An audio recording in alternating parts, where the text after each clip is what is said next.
back. Today we are looking at Beowulf, and we will be talking about the second monster fight. The fight between Beowulf and Grendel's mom, in lines 1251 through 1643. When we last left off, we just finished a big celebration and party because of the destruction of Grendel. But the entire party, as we noted, was tainted with an ominous sense of impending doom. The doom becomes actualized in the person of Grendel's mother. They all settle down to sleep, they're all feeling confident and secure, and in comes a new monster. They went to sleep, and one paid dearly for his night's ease, as it happened to them often, ever since Grendel occupied the Gold Hall, committing evil until the end came, death after his crimes. Then it became clear, obvious to everyone, once the fight was over, that an avenger lurked and was still alive, grimly biding time. Grendel's mother, monstrous hell bride, brooded on her wrongs. She had been forced down into the fearful waters, the cold depths, after Cain had killed his father's son, felled his own brother with a sword. Branded an outlaw marked by having murdered, he moved into the wilds, shunned company and joy.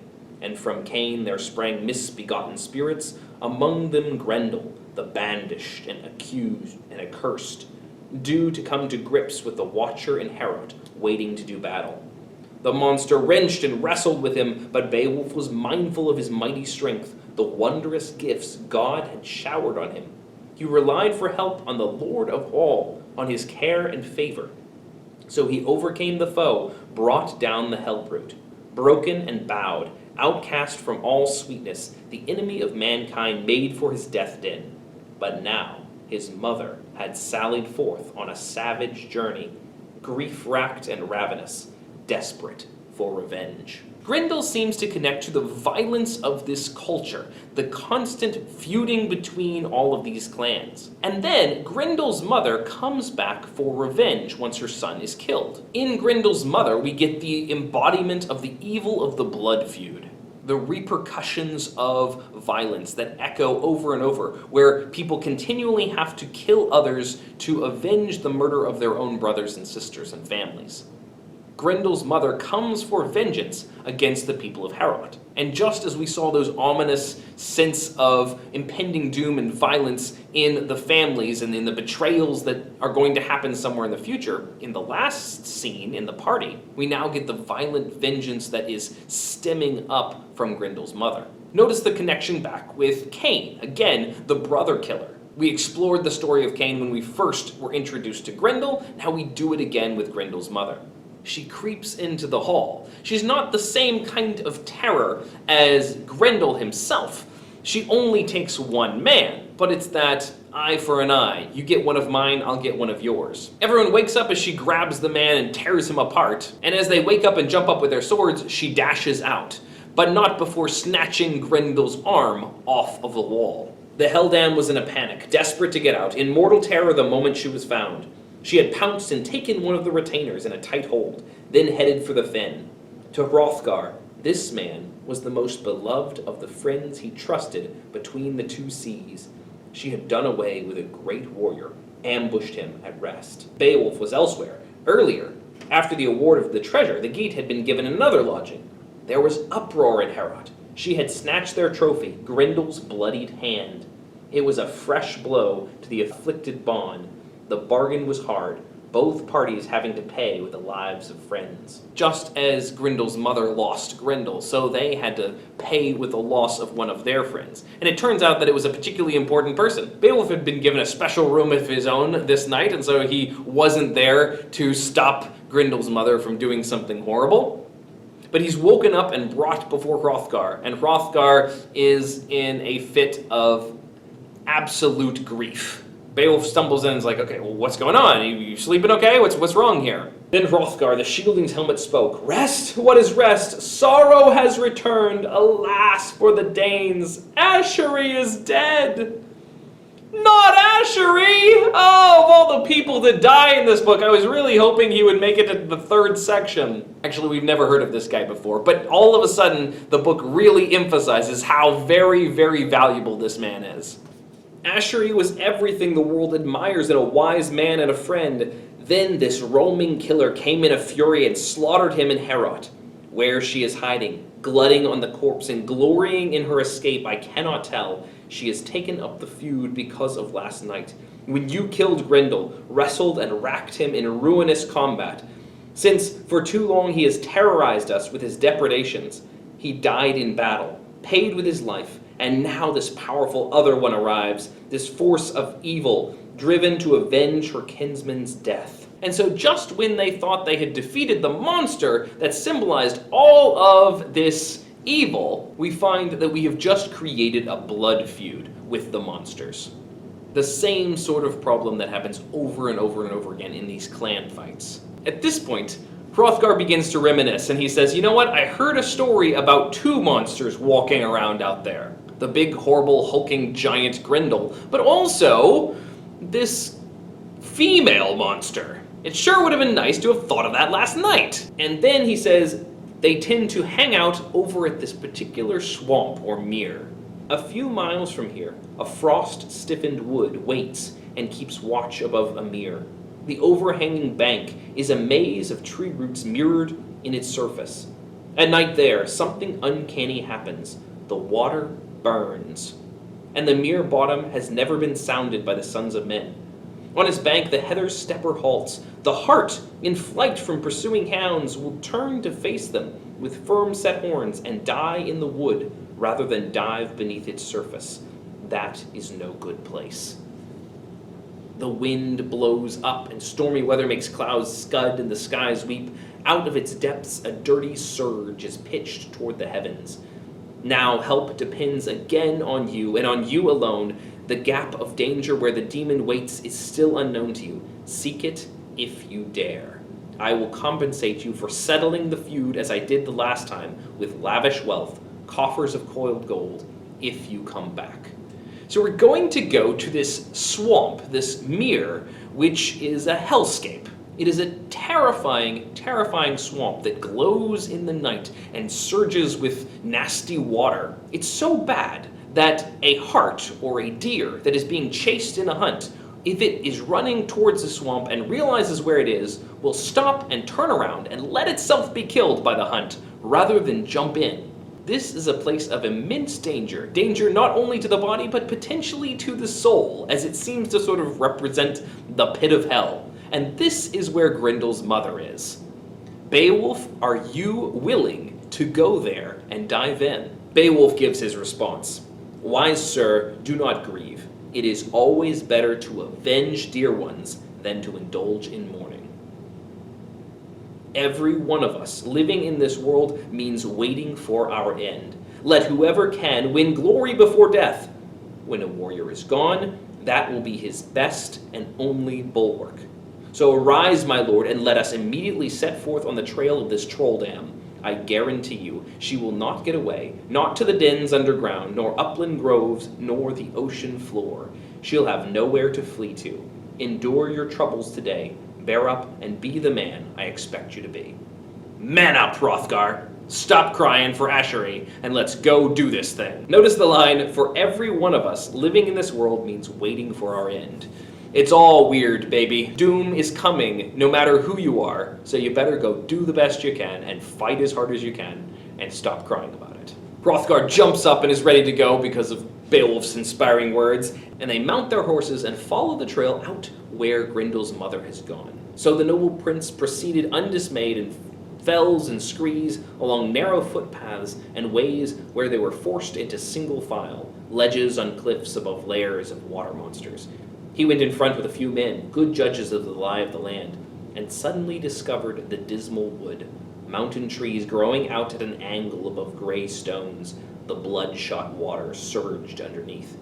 It was a sore blow to all the Danes, friends of the Shieldings, a hurt to each and every one, that the noble company, when they came upon Escheray's head at the foot of the cliff. Here we are, and here's his head. Everybody gazed as the hot gore kept wallowing up, and an urgent war horn repeated its notes. The whole party sat down to watch. The water was infested with all kinds of reptiles. There were writhing sea dragons and monsters slouching on slopes by the cliff, serpents and wild things such as those that often surface at dawn to roam the sail road and doom the voyage. Down they plunged, lashing in anger at the loud call of the battle bugle. An arrow from the bow of the Geat chief got one of them as he surged to the surface, the seasoned shaft stuck deep in his flank, and his freedom in the water got less and less. It was his last swim. He was swiftly overwhelmed in the shallows, prodded by barbed boar spears, cornered, beaten, pulled up on the bank, a strange lake birth, a loathsome catch the men gazed at in awe. They come to the swamp and it's writhing with all of these monsters, these water creatures. These big terrifying beasts, and one of them shoots one with an arrow, and it slowly dies, and they drag it up and beat it to death with their spears. But this is not a nice place. Again, this is doom. This is where monsters come from. And so Beowulf suits up, he gets on all of his armor, he's ready to go, and at that moment, Unferth does something really interesting. You remember Unferth? The stinker? He decides that he's going to show Beowulf honor by offering him his sword, and another item lent by Unferth. At that moment of need was of no small importance. The Brehon handed him a hilted weapon, a rare and ancient sword named Hrunting. The iron blade with its ill-boding patterns had been tempered in blood. It had never failed the hand of anyone who hefted it in battle, anyone who had fought and faced the worst in the gap of danger. This was not the first time it had been called upon to perform heroic feats. So he gets this famous old sword that's always been a huge victory in battle. It's called Hrunting. Unferth offers him this fantastic treasure. So it seems that Unferth is in some ways redeeming himself. He's on Beowulf's side now.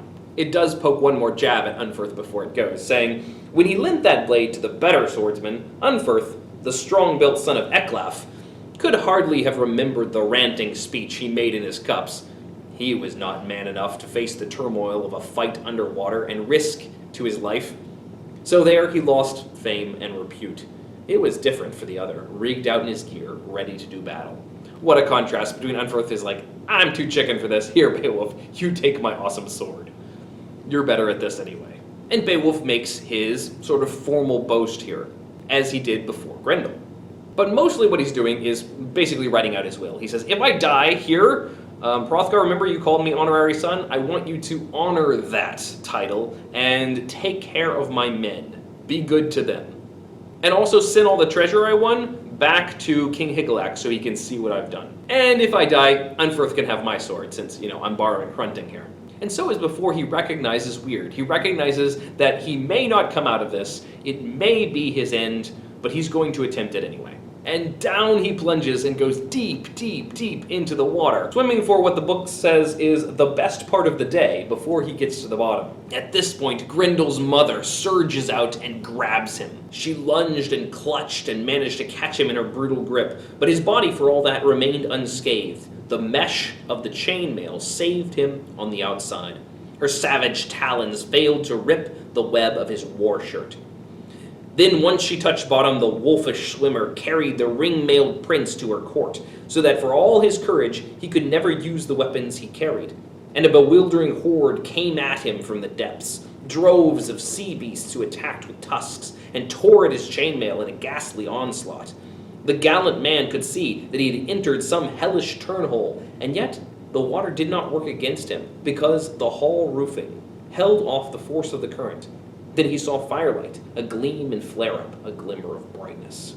So he's attacked by all these monsters as she drags him down, but fortunately his chainmail is tough, and this mirrors or echoes the story of his swim with Brekka. He's unable to be crushed because of the quality of his armor. But now he is down in her lair, in her domain. And notice the sort of reversal here. As Grendel earlier had come into the hall and found a watcher waiting for him in the form of Beowulf, so Beowulf, in diving down into this hall, or cave, or lair, finds a watcher who then catches him. The hero observed the swamp thing from hell, the Tarn hag and all her terrible strength, then heaved his war sword and swung his arm. The decorated blade came down ringing and singing on her head, but he soon found his battle torch extinguished. The shining blade refused to bite. It spared her and failed the man in his need. He had gone through many hand-to-hand fights and hewed the armor and helmets of the doomed, but here at last, the fabulous powers of that heirloom failed. He tries to hit her with his sword, and it doesn't work. It just bounces off. Like Grendel, she seems impervious to swords, even such a high-quality sword as Hrunting. But Beowulf doesn't lose heart. He tosses the sword away, and he tackles her, and they begin to wrestle and fight. He grasps and throws her down, and she jumps back up and grabs him, and he falls, and then she pounces on him and rips out a knife and tries to stab him. Fortunately, again, his armor protects him. The son of Ecgtheow would have surely perished, and the Geats lost their warrior under the wide earth, had the strong links and locks of his war gear not helped to save him. Holy God decided the victory.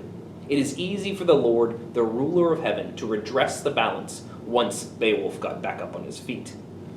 So the Lord protected him. Providence keeps the knife from sticking into him. Then he saw a blade that boded well, a sword in her armory, an ancient heirloom from the days of the giants, an ideal weapon, one that any warrior would envy. But so huge and heavy of itself, only Beowulf could wield it in battle. So the shielding's hero, hard-pressed and enraged, took a firm hold of the hilt and swung the blade in an arc, a resolute blow that bit deep into her neck bone and severed it entirely, toppling the doomed house of her flesh. She fell to the floor. The sword dripped blood. The swordsman was elated. So he finds this giant sword that no one else in the world could hold, and using his strength, he lifts it up and chops her head off. Giant magic swords for the win. A light appeared, and the place brightened the way the sky does when heaven's candle is shining clearly. There's this glorious light, when he wins. And he turns around and he finds the body of Grendel there, with his arm torn off. Grendel has bled out and is laying there in the cave. And so Beowulf decides to take revenge by chopping off Grendel's head. Again, it's the eye for an eye kind of thing, where they found Escheri's head, and now he's taking Grendel's head and bringing it back with him. At this point, it suddenly cuts to the shoreline, where all of the people are standing and waiting for Beowulf to come back. He's been down there a long time. And they saw a heave-up and surge of waves and blood in the backwash.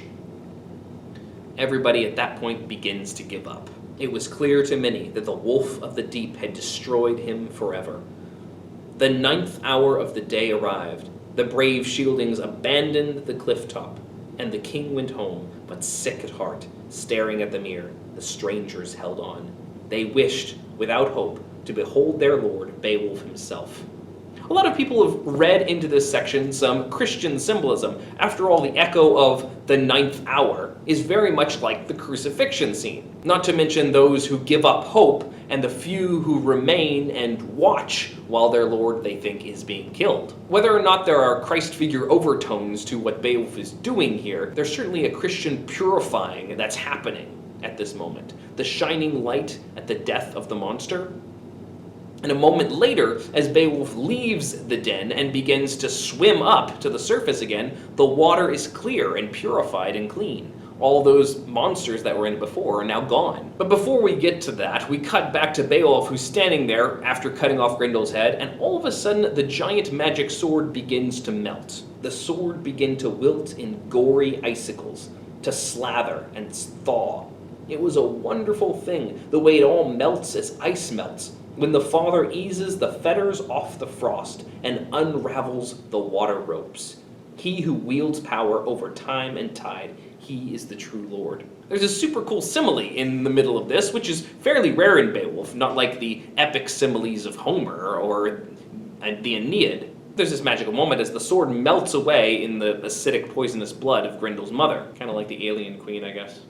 But it's connected back to the Lord thawing and melting the ice of the winter. And if you know anything about Norse mythology, you know how significant winter is to the northern Scandinavian people.